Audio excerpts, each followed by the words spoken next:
Hey everyone! So if you're still rocking Windows 10, you probably know there's a big, kind of scary deadline looming that could leave your PC totally vulnerable. But hey, don't sweat it.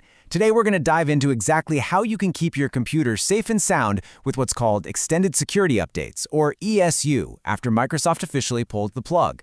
Let's just jump right in. Okay, so here's the game plan. We'll kick things off with the deadline and what it really means. Then, we'll check out your options for getting these extended updates, and we're going to focus on a step-by-step guide for the free method.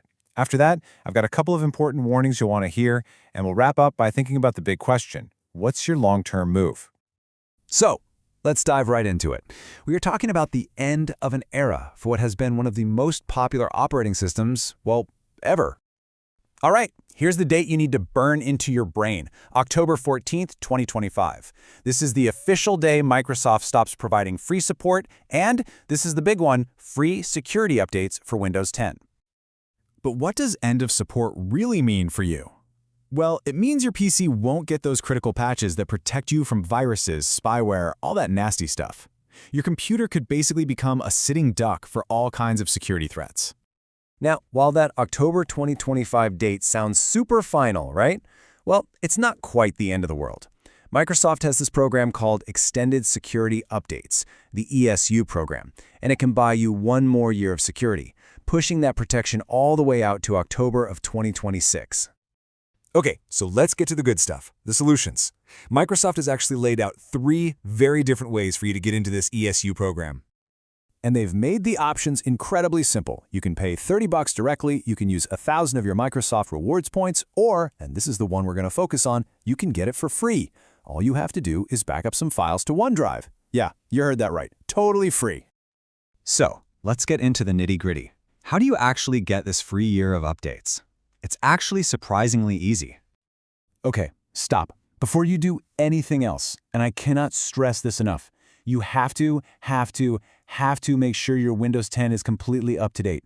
Go into your settings, check for updates, and install every single one. Seriously, you just have to do this first. You know, the whole process really just boils down to these 4 simple steps. You'll install OneDrive if it's not already there, sign in with your Microsoft account, kick off a backup, and then enroll. Let's break that down just a little bit more. Now, this next part is super important. You absolutely have to use a Microsoft account. A local one just won't work. And why is that? Well, it's because that's how Microsoft ties the ESU license to you and your machine to verify you're eligible. If you don't have one, don't worry, they're really easy to set up. And look, here's some really good news.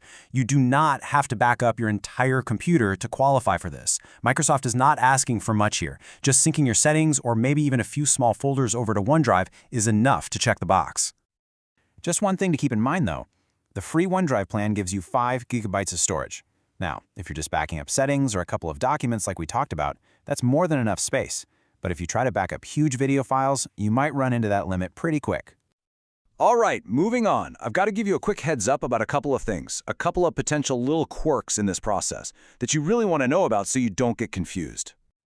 I'm going to pull this quote directly from the source material because, wow, this is a big one.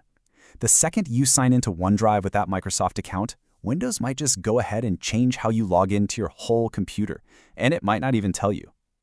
So let's break down exactly what you need to look out for. First, that automatic account switch. It can just happen in the background. Second, and this is important, don't panic if the Enroll in ESU option doesn't show up the second you finish your backup. Sometimes it takes a few days for the system to recognize what you did, so you just got to be a little patient. So, let's say you do all this. You've enrolled in ESU, and you've bought yourself another year of security. Awesome. But that's just a temporary fix, right? Now it's time to start thinking about the bigger picture, about what comes next. And that really brings us to the big question. For you personally, now that you have another year to figure it out, what's your next move going to be? Are you a Windows 10 loyalist, sticking with it as long as you possibly can? Are you going to finally take the plunge and upgrade to Windows 11? Or is this the moment you decide to jump ship entirely and explore a whole new world, like Linux? It's definitely something to chew on. Thanks so much for tuning in.